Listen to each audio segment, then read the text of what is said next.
Hey, what's going on, Los Angeles? Welcome to the LA Football Show here on the LA Football Network. The draft is over.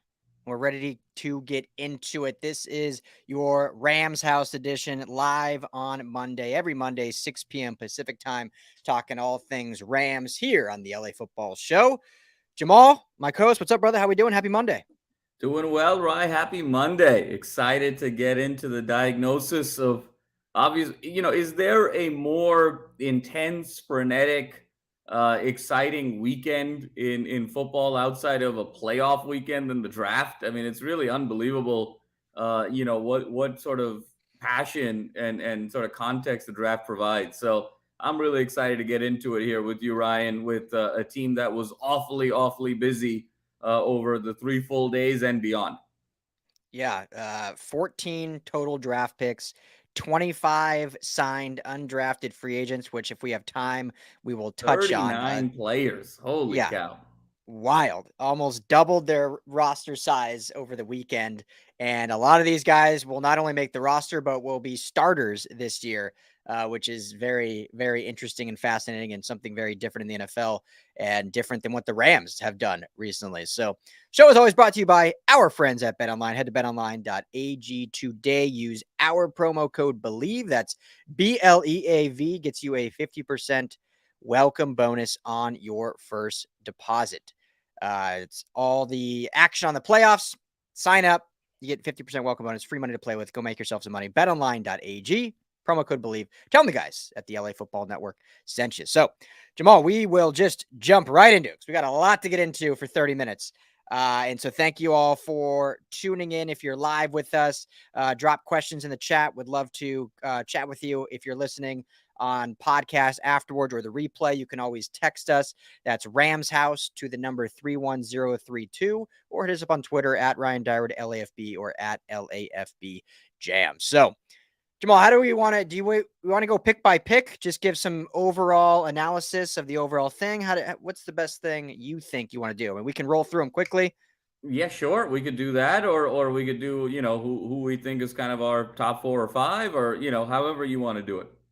Let's try to roll through them. Let's see if we can go Okay, through quick. We'll see let's do it. if we're at 17 minutes and we've gotten through 2 picks, then we'll pivot a little bit.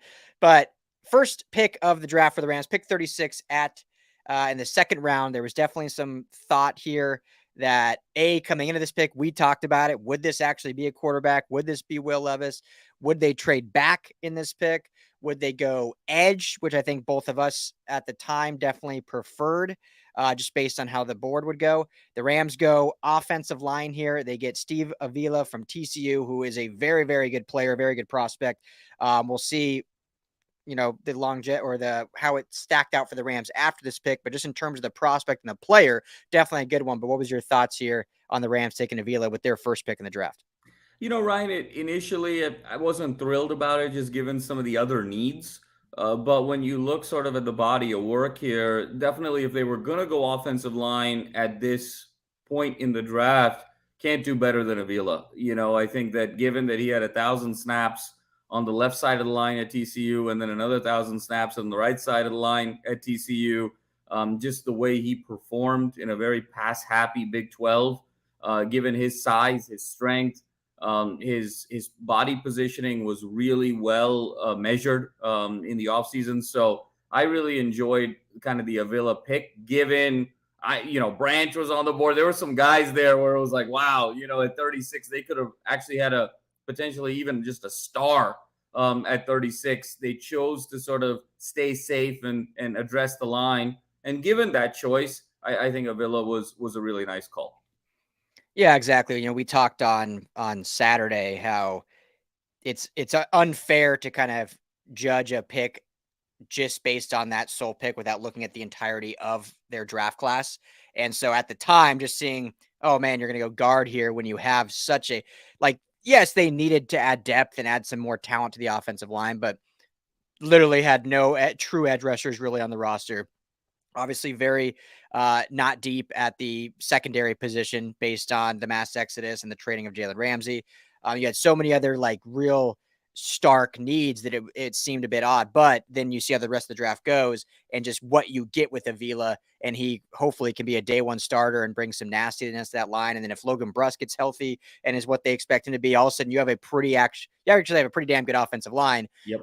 Just based on what they've done in the draft the last 2 years, if it kind of works out. If worst case scenario, they have some good depth if they have a terrible situation like 2022 and all these injuries arrive. So definitely don't dislike the pick. Definitely like the prospect. I mean, it's a phenomenal prospect and a great player here. So moving on to round 3, the next picks for the Rams. And here they do go edge, and they go Byron Young. And we were joking, me and Ryan, when we were kind of live streaming it afterwards on Saturday, that the Rams, they love projects. They love a do-it-yourself. They're a DIY or DIY type of team where, hey, if you have high ceiling, but you need some coaching, you're the right fit for the Rams. And that kind of seems to be the pedigree for Byron Young, but certainly a talented young kid. So what was your thoughts of this pick? Yeah, I mean, I think, he's undersized, 6'2", 250, but the other measurables are very significant, 4.43 speed, 38-inch vert. So, definitely a lot of explosiveness there. Played in the SEC, played against the best competition in Alabama, Georgia, in some big games with Tennessee. So I really like kind of what he could potentially be. But I think that the only question there is going to be the size. Is he going to be able to kind of shed, blockers to be able to sort of set that edge, get to the quarterback, get to the tailback in lateral situations? That remains to be seen. But I think for the scheme that the Rams want to run here, he's definitely a guy who can sort of move side to side. And, again, I think there were other players on the board they could have gotten, but for an edge, not a bad pick. Yeah, definitely. It's going to be a wait and see how he pans out. Yep. Unfortunately, when you look back, Jamal, and if there's one I'm missing that panned out, please correct me. But if you look even just in the Sean McVay era, this is the one position that they've drafted pretty poorly. I mean, Terrell Lewis no longer on the roster.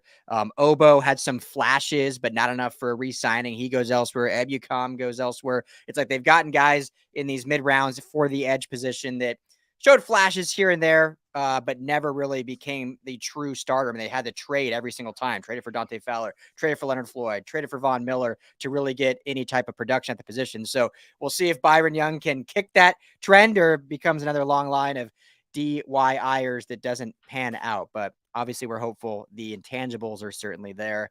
So we'll see what goes on with that. So the next pick here, also in, I believe, the 3rd round, yes. And this one, to me, Jamal, the more I've thought about it, I'm okay with it, but it felt kind of like a reach. But Kobe Turner, defensive tackle at Wake Forest, obviously trying to get some help on the defensive line for Aaron Donald. Just your thoughts on Turner. I know we've talked about him before, but definitely felt like maybe in a later round. But hey, if he's your guy, you just go get him. Yeah, Ryan. I mean, I felt like he was maybe a round 5 guy, to be honest with you, just given his production on the field, given his measurables at Wake Forest. I'll be honest with you. This is where the draft kind of hit a trough for me for the Rams. This pick and the next one. These were probably their 2 worst picks situationally, given what their needs were, and especially when you kind of think about, hey, this remodel, we're trying to get depth around our 3 guys. We're making a bet here that Stafford, Kupp, and Donald are going to be healthy. They're going to be who they are. You really want to sort of fortify these other needs. So the fact that they went D tackle number 1 was questionable. The fact that they went so early with it was questionable. And then the fact that they went with Kobe Turner was so questionable. So not a pick that I'm particularly excited about. Hopefully I'm proven wrong. Hopefully Kobe Turner has a great career with the Rams, but this was definitely a head scratcher for me. Yeah, it felt like, and I'll be brief, but if you're going to go interior, because obviously you do lose Greg Gaines, you do lose Ashawn Robinson, and you're sliding in guys that haven't really started to play with Aaron Donald and past draft picks that they've tried to develop, similar situation.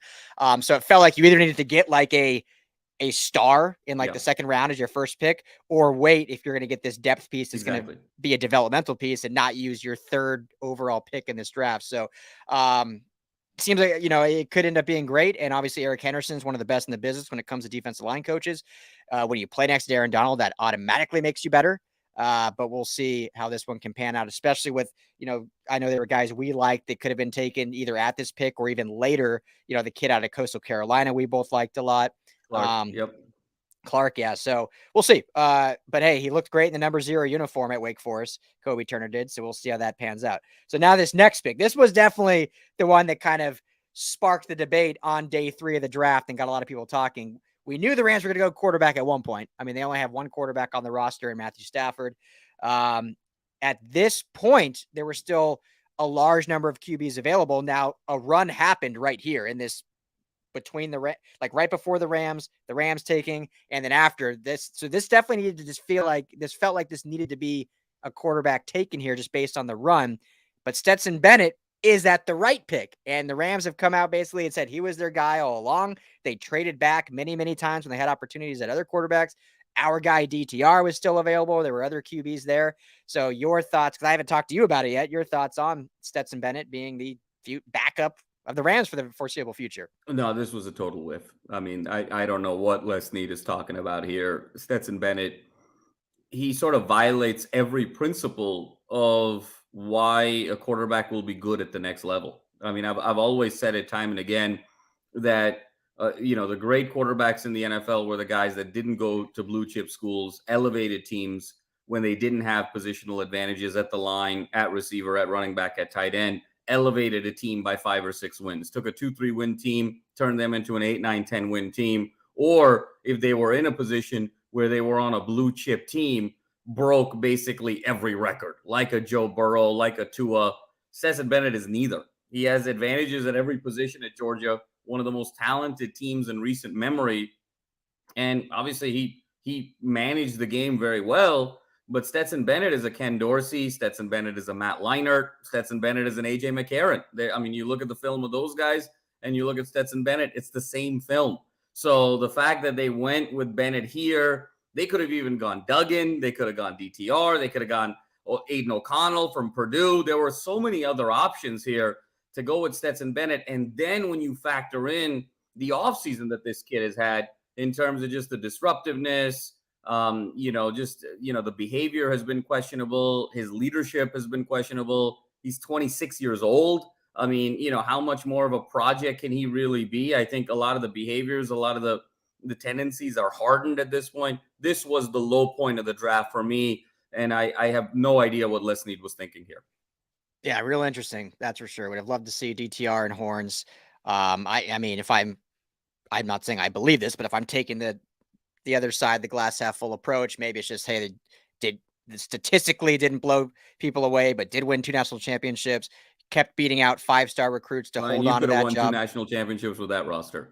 Well, then maybe I'd be the backup of the Rams now. With that roster, Then I guess I'd be the backup of the Rams. So, but yeah, real interesting. Obviously, I think why the conversation was so high is because on almost every draft board, he was an undrafted player, and then he goes here in the 4th. So, interesting. We'll see. Obviously, there's Georgia blood there with Matthew Stafford and Stetson Bennett, and they had somewhat of knowledge of each other. I don't know if that had anything to do with it. I hope not, because that seems like an odd way or odd reasoning to make a pick. But he is the backup for now, outside of the one undrafted free agent that they signed, which we'll get to if we have time here at the end. But we'll see. But I think, if anything, the Rams will be maybe drafting quarterbacks here higher than this in the near future.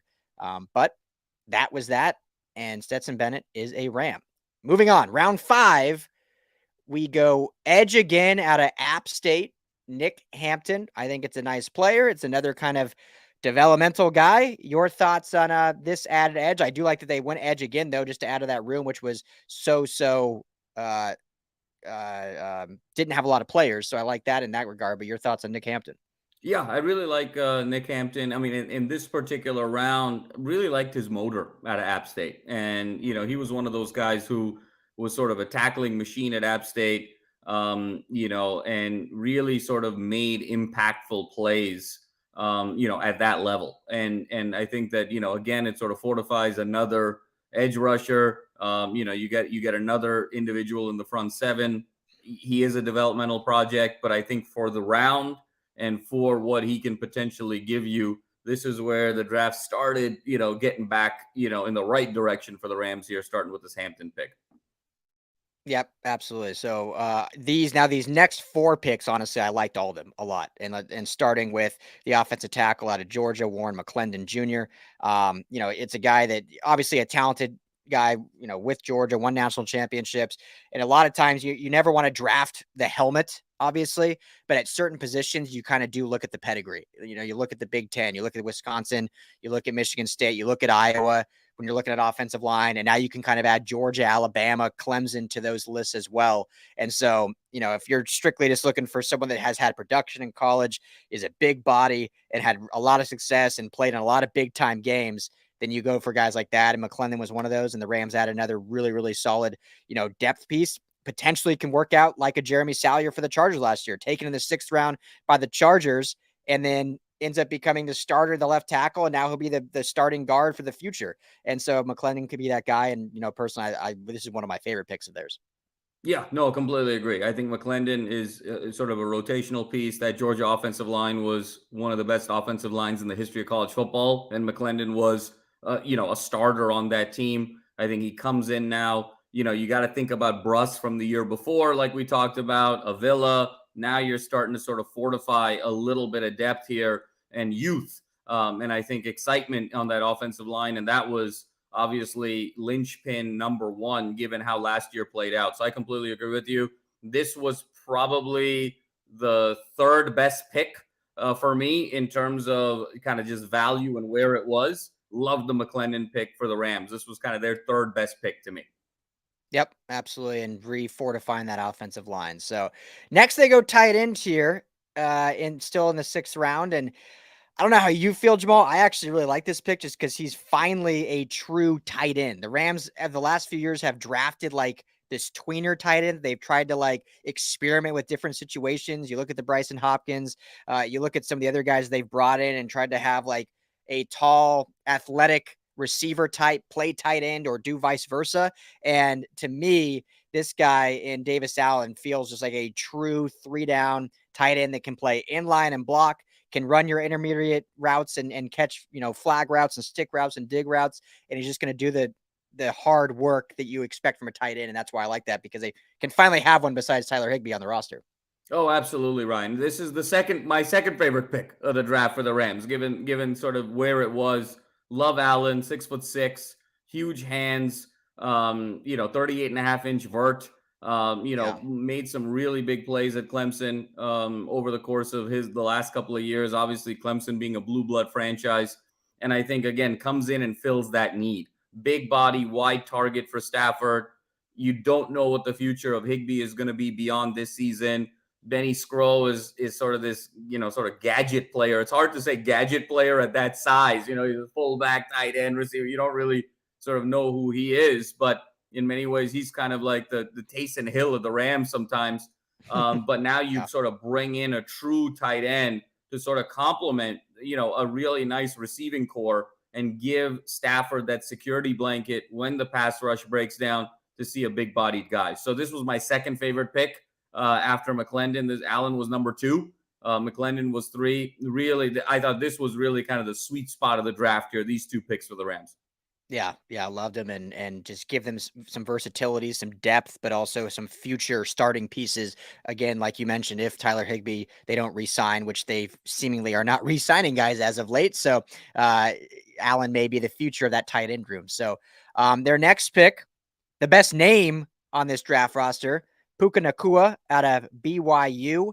Unfortunately has had a little bit of injury history, but definitely has some talent at the wideout position. He's not a guy that's going to blow you away with his speed, his intangibles, his side, really any of that. He has kind of a Benny Skro and Cooper Kupp kind of molded into one, if you will, in terms of just a guy that had some good production when was healthy. He was able to be used at BYU out of the backfield, at 5 rushing touchdowns last year. So, Sean McVay loves running those jet sweeps. Maybe Puka Nakua can be that guy, because we don't want to see Cooper Kupp do anymore and risk injury.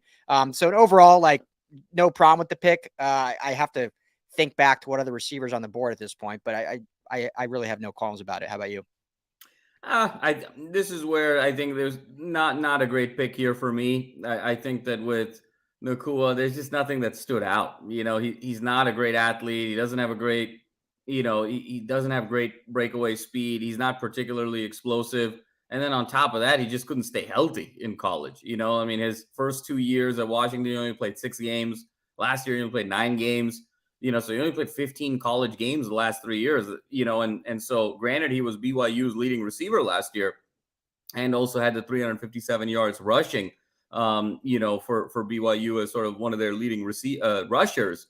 But if you can't stay healthy in college, I mean, 15 games over 3 years, what evidence is there that you're going to stay healthy in the NFL? A more physical game with better athletes, a faster game, a more precise game. So I think on paper, in theory, it's okay, but I have a hard time believing he's going to stay on the field and make any sort of contribution to this team in a meaningful way.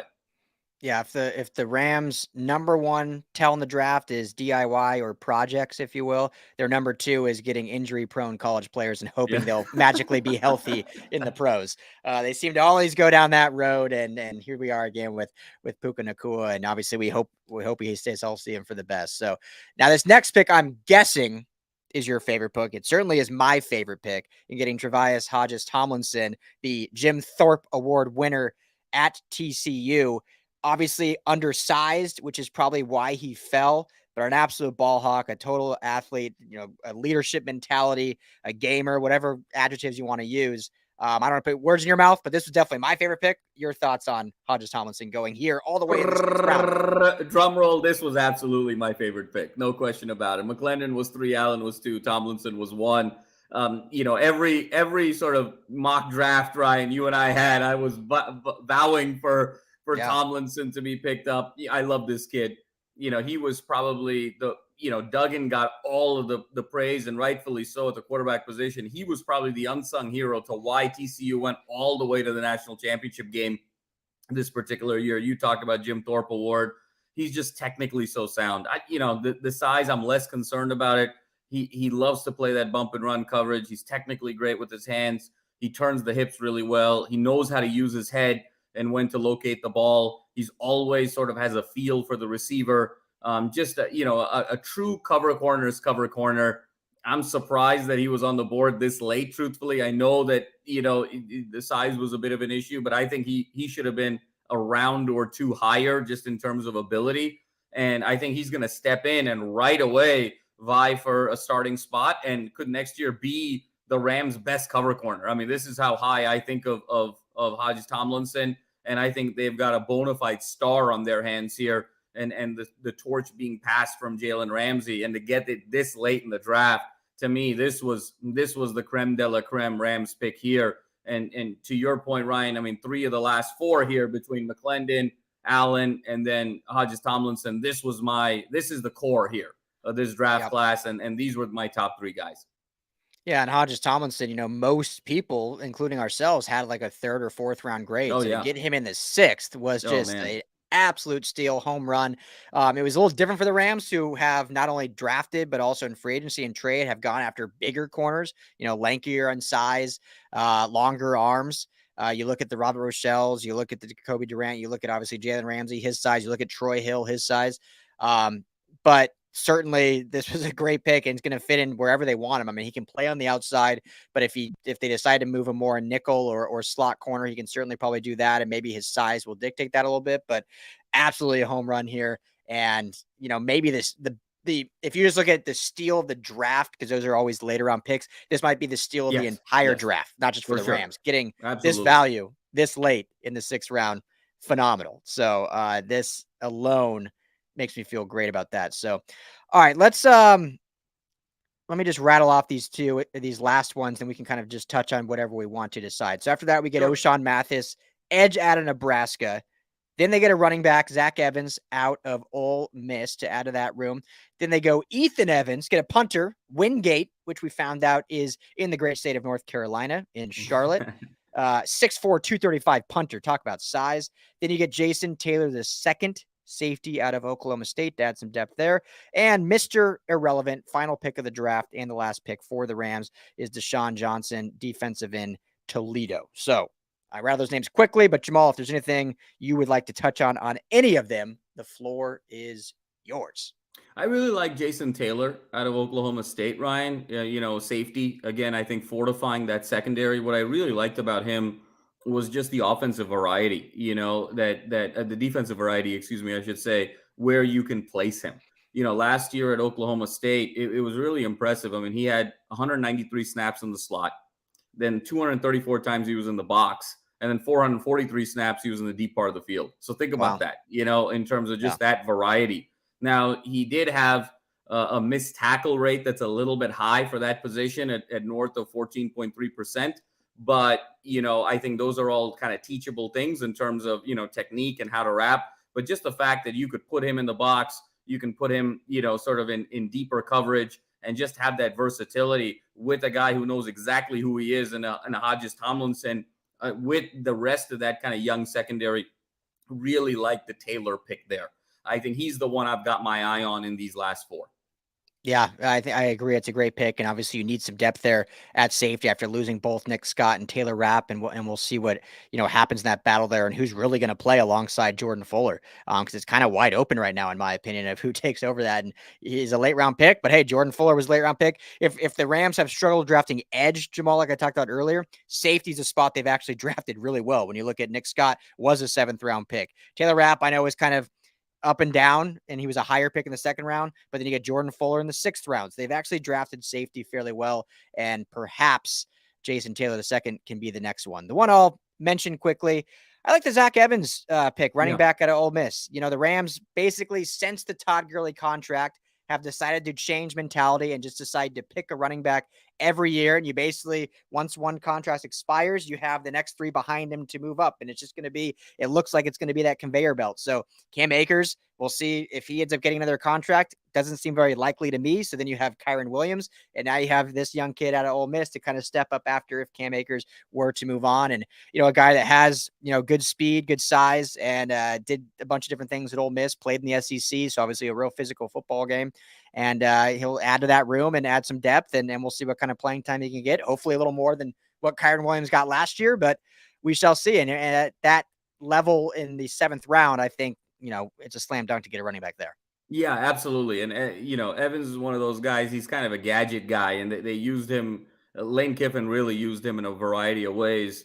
Sort of used him as a receiver, a lot of like sort of draw plays, a lot of misdirection plays. But then, in big games, he got a lot of touches and got a lot of lather. So the fact, he's sort of a quick twitch guy, but, you can sort of give him the ball a fair amount, and he sort of gets better with touches. So I like that pick overall. Ryan, I mean, 14 picks.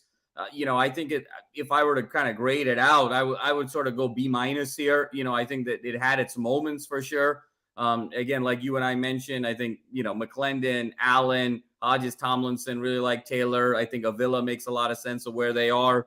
And then I think there's a couple of projects here, and there's 5 or 6 guys where if they all hit, this could be an A draft. If they don't, at least you got 4 or 5 guys out of that 14 that I think you can really sort of rely on next year and fortify this team.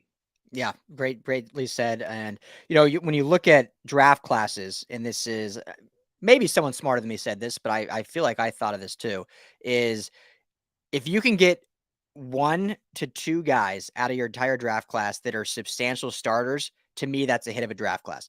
The difference is when you only have 30 guys in the roster and you need 14 picks, you need more than 1 to 2 to hit. And so this class is going to be defined by if they can get, instead of 1 to 2, like if you had 7 picks, if they can get 3 to 4 to 5 of those to hit. And I think, like you mentioned, I think Avila is going to be really, really good. McClendon can be really great with that late round. And some of these other guys and the tight end and some of the other guys can do that. So there's definitely potential there. So for that, I'll go straight B. I'll go B+. I'll stick with the glass half full mantra. We'll go B+. Those leisure studies professors at Long Beach State, a little grade inflation there, Ryan. I love it. There we go. Hey, for me, it's just getting Hodges Tomlinson in the 6th round. I mean, that automatically bumps it up. And so overall, a good draft class. Now we'll see how it looks on the field. But man, that was a fast 30 minutes. We are out of time because now we got to go and jump and do Chargers Live. So we will use next episode later in the week to dive into these undrafted free agents. And we'll try at some point to get more to depth into this draft class because I know we went rather quickly. But obviously, we also have tons of other content up on LAFBnetwork.com. So make sure to check that out. So Rams fans, thanks for joining us and tuning in. Jamal Madni, thanks as always. Well, if you want to stick around for Chargers talk, we'll be there here in just a couple of minutes. Jamal, I'll see you See you on the other side, my brother. See you on the other side. And shout out to our boy Dallas for always keeping it real with us. Yes. Thank you, Dallas. We'll see you hopefully throughout the night.